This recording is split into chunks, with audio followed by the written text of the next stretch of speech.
سامعین محترم، میرے عزیز دوستوں، بزرگوں، نوجوان ساتھیوں، میں نے اب حضرات کے سامنے قرآن مجید فرقان حمید کی ایک آیت اور نبی علیہ السلام کے فرامین میں سے 2 حدیثیں پڑھی ہیں۔ قرآن مجید کی آیت مبارکہ کے اندر اللہ رب العزت ارشاد فرما رہے ہیں، قُلْ إِن كُنتُمْ تُحِبُّونَ اللَّهَ، پیغمبر آپ ان سے کہہ دیجئے کہ اگر تم اللہ سے محبت کرتے ہو، فَاتَّبِعُونِي، تو پھر تم میری پیروی کرو، یحببکم اللہ، اللہ تعالیٰ آپ سے محبت کرنے لگیں گے، ویغفر لکم ذنوبکم، اور تمہارے گناہوں کو بھی بخش دیں گے۔ پتہ چلا اللہ تعالیٰ سے محبت اس وقت کامل ہوگی جب محمد الرسول اللہ صلی اللہ علیہ وسلم کے احکام کی پیروی ہوگی۔ اور جناب محمد الرسول اللہ صلی اللہ علیہ وسلم کی 2 احادیث میں نے آپ حضرات کے سامنے پڑھی۔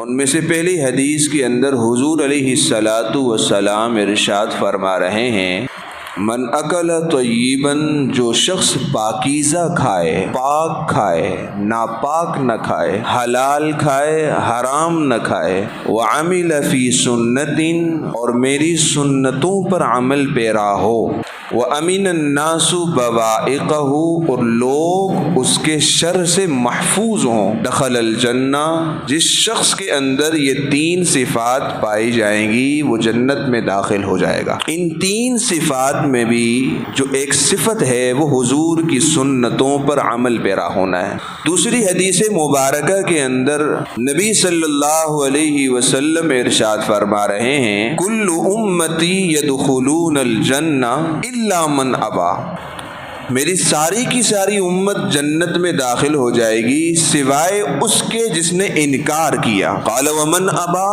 اللہ کے رسول وہ انکار کرنے والا کون ہے؟ حضور علیہ السلام نے ارشاد فرمایا، من اطاعنی دخل الجنہ، جس نے میری پیروی کی وہ جنت میں داخل ہو گیا، ومن عصانی فقط ابا، اور جس نے میری نافرمانی کی اس نے انکار کیا۔ ایک اور حدیث کے اندر حضور علیہ السلام ارشاد فرما رہے ہیں، ان لوگوں میں تمہارے درمیان 2 چیزوں کو چھوڑ کر جا رہا ہوں، انہیں کبھی مت چھوڑنا، ترک کبھی نہ کرنا۔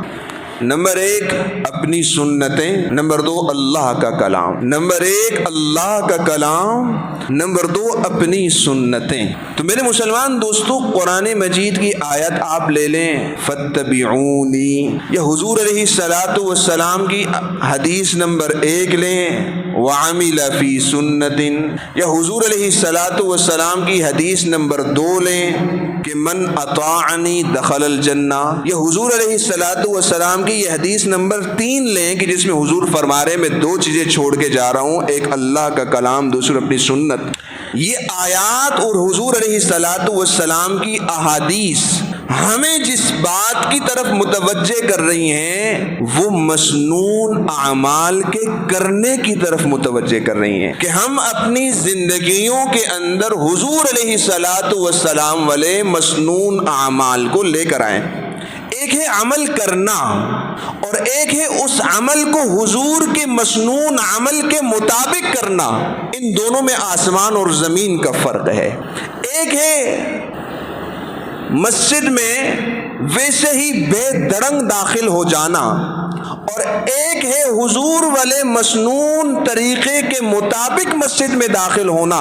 میرے مسلمان دوستو، ان دونوں طریقوں کے اندر آسمان اور زمین کا فرق ہے، اور جو لوگ اپنی زندگی کو حضور والے مسنون اعمال سے مزین کر کے گزارتے ہیں، اللہ تعالیٰ ان کی زندگیوں کے اندر سکون کو لے کر آتے ہیں۔ یہ تجربے اور مشاہدے کی بات ہے کہ جس شخص کی زندگی حضور کے مسنون اعمال سے مزین ہوتی ہے وہ شخص سکون کی زندگی گزارتا ہے، اور جس شخص کی زندگی کے اندر حضور کی مسنون اعمال نہیں ہوتے وہ سب کچھ کے ہوتے ہوئے پریشان رہتا ہے، اور اس کی زندگی کے اندر سکون نام کا کوئی چیز نہیں ہوتی۔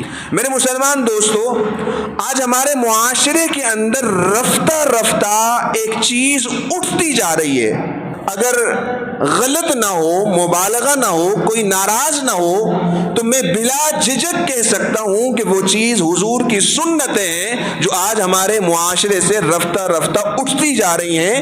اور اگر کوئی اللہ والا، کوئی اللہ کا محبوب بندہ، کوئی محمد الرسول اللہ صلی اللہ علیہ وسلم کا عاشق کسی بندے کو حضور کے مسنون اعمال کی طرف متوجہ کرتا ہے تو آگے سے طنز یا لہجے میں اسے جواب یہ ملتا ہے کہ جا بڑا صوفی بننا چاہتا ہے، بڑا حاجی ثناء اللہ بننا چاہتا ہے، جا کے خود عمل کر، ہمیں نہ بتلا، ہمیں سب کچھ پتا ہے۔ تو میرے مسلمان دوستو، یہ ایک انتہائی افسوسناک اور انتہائی خطرناک منظر نامہ ہے ہمارے معاشرے کا کہ جسے آنکھیں بند کر کے گزارا نہیں جا سکتا۔ آنکھیں کھول کر اس منظر نامے کی طرف دیکھنا پڑے گا کہ وہ کون سے لوگ ہیں جو حضور کی سنتوں کو اس طرح معمولی سمجھ کر ہوا میں اڑا دیتے ہیں۔ میرے مسلمان دوستو، حضور علیہ الصلوۃ والسلام کی سنتیں اور حضور کی بتلائی ہوئی زندگی، ہم مسلمان ہیں، ہماری ایک تہذیب اور ایک ثقافت ہے۔ ہر خاندان، ہر قبیلہ، ہر قنبہ اور ہر زبان، ہر قوم اپنی ثقافت اور تہذیب پر ناز کرتی ہے۔ میں دو چار مثالیں دیتا ہوں۔ ہم یہاں سندھ میں رہتے ہیں، سندھ والوں کی تہذیب اور ثقافت ہے سندھی ٹوپی اور اجرک، ثقافت ہے۔ بلوچستان میں چلے جائیں، ان کی اپنی ثقافت ہے۔ KPK میں چلے جائیں، ان کی اپنی ثقافت ہے۔ پنجاب میں چلے جائیں، اپنی ثقافت ہے۔ ہر قوم کی اپنی تہذیب اور ثقافت ہے۔ لیکن میرے مسلمان دوستو، ہم قومیں بعد میں ہیں، سندھی بعد میں، ہم بلوچ بعد میں، ہم پختون بعد میں، ہم پنجابی بعد میں، ہم سب سے پہلے ہم مسلمان ہیں۔ ہم حضور علیہ الصلوۃ والسلام کی امت ہیں، تو ہماری ثقافت، ہماری تہذیب، ہماری پہچان وہ حضور علیہ الصلوۃ والسلام کی سنت ہے۔ یہ ہماری تہذیب اور ثقافت اور ہماری پہچان ہے کہ سب سے پہلے ہماری زندگیوں کے اندر حضور علیہ الصلوۃ والسلام کی سنتیں آ جائیں۔ اور یہ تجربے اور مشاہدے کی بات ہے کہ جو لوگ سنتوں پر عمل پیرا ہوتے ہیں، میرے اللہ اور اس کے رسول کی طرف سے اس بات کا تو وعدہ ہے کہ سنتوں پر عمل پیرا ہونے کی وجہ سے کل آخرت میں اس کو بدلہ ملے گا۔ لیکن میرے مسلمان دوستوں، میں ایک قدم اور آگے جا کر آپ کو اتنی بات کہوں کہ حضور علیہ الصلوۃ والسلام کی سنتوں کا جس طرح کل آخرت کے اندر بدل ہے، آخرت کے اندر اللہ تعالیٰ اس کا اجر دیں گے، دنیا کے اندر بھی ان سنتوں پر عمل پیرا ہونے کی وجہ سے ہماری اس دنیاوی زندگی پر بھی اس کے اثرات مرتب ہوتے ہیں۔ میں دو چار مثالیں مسنون اعمال کی ذکر کروں گا جن کے اثرات دنیاوی زندگی پر مرتب ہوتے ہیں، اور مقصد ان مثالوں کا ذکر کرنا صرف ایک ہے کہ ہم حضور کی سنتوں پر عمل پیرا ہونے والے بن جائیں۔ مثلا پہلی مثال، ہم وضو کرتے ہیں، وضو کے اندر مسنون عمل کیا ہے؟ سب سے پہلے ہاتھ دھونا۔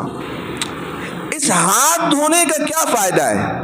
ہاتھ دھونے کا فائدہ یہ ہے کہ پتہ چلے یہ پانی زیادہ گرم تو نہیں ہے، یہ زیادہ ٹھنڈا تو نہیں ہے، تاکہ اگر ہم ڈائریکٹ اپنے چہرے پر پانی ڈالیں اور بہت زیادہ گرم ہو تو چہرہ جل جائے گا۔ ہے تو حضور کی سنت، آخرت میں بدلہ ملے گا۔ دنیا کے اندر فائدہ کیا ہے؟ پتہ چل گیا بھائی پانی زیادہ ٹھنڈا بھی نہیں ہے، زیادہ گرم بھی نہیں ہے، نارمل پانی ہے، چلو بھائی اگلا کام کرو۔ اگلا کام کیا کرنا بھائی؟ کلی کرنی ہے۔ اب یہ کلی کرنے کا دنیاوی فائدہ کیا ہے؟ پتہ چل جائے کہیں پانی یہ پانی ہی ہے یا کوئی اور چیز ہے، ذائقہ کیسا ہے اس کا، ذائقہ پتہ چل گیا، چلو اب ناک میں پانی ڈالو۔ ناک میں پانی ڈالنے کا کیا مطلب ہے بھائی؟ پتہ چل جائے اس کی بو کیسی ہے، کہیں سڑا ہوا پانی تو نہیں ہے، کہیں کچھ اور چیز تو نہیں ہے، چلو ذائقے سے پتہ نہیں چلا، بو سے پتہ چل جائے گا۔ جب تینوں طریقوں سے پتہ چل گیا، ہاتھ سے پتہ چل گیا پانی نارمل ہے، ذائقے سے ہی پتہ چل گیا، بو سے ہی پتہ چل گیا، چلو اب چہرے پر ڈالو۔ اب کیا کرو؟ اب چہرے پر ڈالو۔ یہ حضور کی سنتوں پر عمل کرنے کے دنیاوی فائدے، آخرت میں کیا ہے میں اور آپ اس کا اندازہ نہیں کر سکتے۔ مسواک، حضور علیہ الصلوۃ والسلام کی بہت بڑی سنت ہے.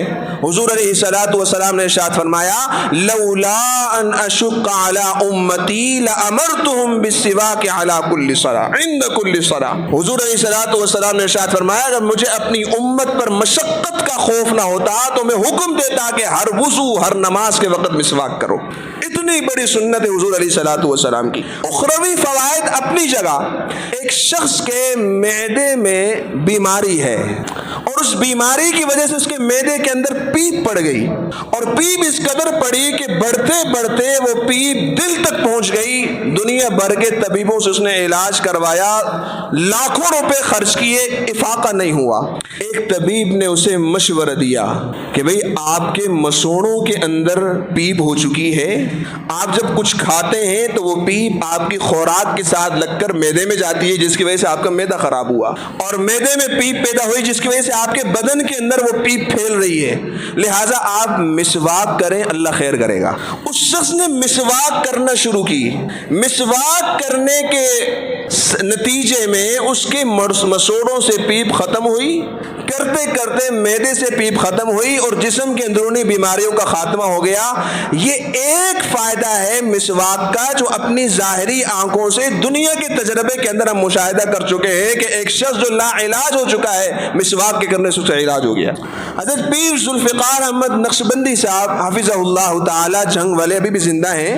انہوں نے امریکہ میں گئی ہوئی ایک جماعت کی کارگزاری اپنی کتاب خطبات فقیر کے اندر لکھی ہے کہ امریکہ کے اندر ایک جماعت گئی اور وہاں پر وہ وضو کر رہے ہیں اور ایک غیر مسلم انگریز ڈاکٹر کھڑا ہو کر مسلمانوں کو دیکھ رہا ہے کہ وضو کیسے کر رہے ہیں. وضو کرتے کرتے جب مسلمانوں نے مسح کیا اور سر کا مسح کرنے کے بعد جب اپنی گردن پر ہاتھ پھیرا, گردن کا مسح کیا اور جب وضو سے فارغ ہوئے, ڈاکٹر مسلمانوں کے قریب آیا اور آ کر سوال کیا کہ مجھے بتلاؤ آپ کے ملک پاکستان کے اندر پاگل خانے کتنے ہیں؟ کہا یار ملک کا تو مجھے پتہ نہیں لیکن ہمارے علاقے کے اندر 1-2 ہوں گے, پورے ضلع کے اندر, ملک کے اندر ہاتھ مار لو 12, 14, 15 ہوں گے, اتنے زیادہ تو نہیں ہے. اس نے کہا کہ ہماری ریسرچ ہے کہ دماغ کے ذریعے سے جو نسیں نکل کر پورے جسم کے اندر پھیلتی ہیں وہ ان گردن کے پٹھوں سے ہوتی ہوئی جاتی ہیں, اور اگر دن میں 4-5 مرتبہ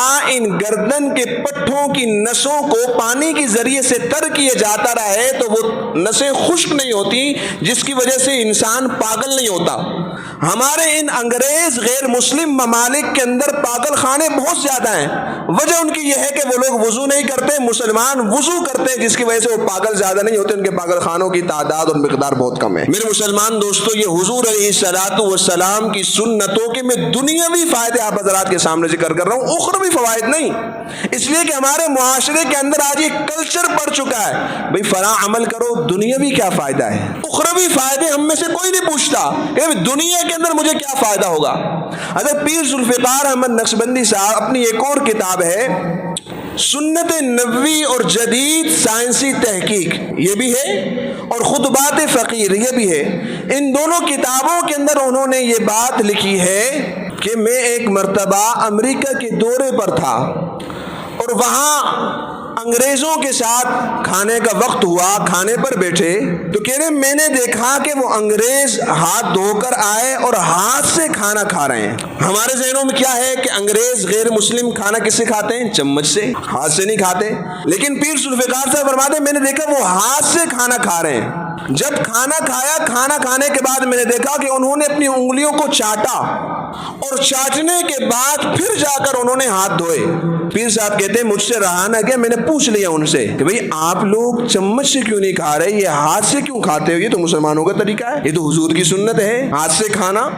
کہ ہماری جدید سائنسی ہماری تحقیق ہے کہ انسانی جو پورے ہیں ان پوروں سے ایسے وٹامن جو ہے نا وہ خارج ہوتے ہیں کہ جو ہاضمے کے اندر بہت زیادہ مفید ہے، اور جب انسان اپنے ہاتھوں کے ذریعے سے کھانا کھاتا ہے تو وہ وٹامن اس کے لقمے کا حصہ بن کر اس کے معدے میں جاتے ہیں، اور جب انسان انگلیوں کو چاٹتا ہے تو وٹامن بھی معدے کے اندر جا کر جلد ہاضمے کا سبب بنتے ہیں۔ اس وجہ سے ہم جو ہے نا ہاتھ کے ساتھ کھاتے ہیں، چمچ کے ساتھ جو ہے نا کھانا نہیں کھاتے۔ میرے مسلمان دوستو، یہ میں آپ کو حضور علیہ الصلوۃ والسلام کی سنتوں کی دنیاوی فوائد بتا رہا ہوں، اور انگریز آج 1400 سال بعد سائنسی تحقیق کر کے جس مقام پر پہنچا ہے، میرے اور آپ کے نبی حضور علیہ الصلوۃ والسلام نے 1400 سال پہلے وہ تمام کے تمام فوائد اپنی امت کو بتلا دی ہیں۔ آج کی جدید سائنس یہ کہتی ہے کہ جب عورت گھر سے باہر نکلے تو اپنے چہرے پر کوئی کپڑا وغیرہ ڈال کر نکلے۔ کیوں بھائی؟ کہ بھائی عورت کی جلد انتہائی نازک ہے، گرد و غبار جب لگتا ہے یا سورج کی شعاعیں تیز لگتی ہیں اس کی جلد خراب ہوتی ہے، لہذا اسے چاہیے کہ اپنے چہرے پر کپڑا ڈال کر پھر وہ باہر نکلے۔ یہ کون کہہ رہا ہے؟ انگریز کہہ رہا ہے، سائنسی تحقیق کہہ رہی ہے۔ کب کہہ رہی ہے؟ 2025 میں کہہ رہی ہے۔ اور میرے اور آپ کے نبی حضور علیہ الصلوۃ والسلام پر آج سے 1400 سال پہلے قرآن مجید کی آیت نازل ہوئی، یا ایھا النبی قل لازواجک وبناتک ونساء المؤمنین یدنین علیہن من جلابیبہن۔ اے نبی، اپنی ازواج سے، مومنین کی عورتوں سے، تمام ازواج سے سب سے کہہ دو کہ جب وہ گھروں سے باہر نکلے تو اپنے چہروں پر پردہ اور چادر ڈال کر نکلے۔ میرے مسلمان دوستو، یہ چند میں نے آپ کو وہ مسنون اعمال بتلائے ہیں کہ جن کے کرنے کے جدید سائنسی تحقیق کے مطابق دنیاوی فوائد ہیں۔ میرے مسلمان دوستو، ہم جس مذہب کے پیروکار ہیں، ہم جس دین کے پیروکار ہیں، ہم جس نبی کے پیروکار ہیں، میرے مسلمان دوستو، وہ مذہب بھی عالمی، وہ دین بھی عالمی، وہ نبی بھی عالمی، اس کا ہر عمل عالمی، اور اس کے ہر عمل کے اندر دنیاوی فوائد بھی ہیں، اخروی فوائد بھی ہیں۔ صرف انتظار اس بات کا ہے کہ آج اس امت نے اپنے نبی علیہ الصلوۃ والسلام کے مسنون اعمال پر عمل کرنا چھوڑ دیا ہے، مسنون اعمال پر عمل کرنا چھوڑ دیا ہے۔ صرف یہی رونا ہے کہ آج امت دوبارہ اپنے نبی کے مسنون اعمال پر آ جائے۔ میری پہلی بات ختم ہو چکی ہے۔ دوسری بات، آج تقریباً ماہ ذی القعدہ کا آخری جمعہ ہے۔ آئندہ جمعے ہم ذی الحج کے مہینے کے اندر شروع ہو جائیں گے، ذی الحج کے اعمال، فضائل وغیرہ وہ اسی وقت بیان ہوں گے۔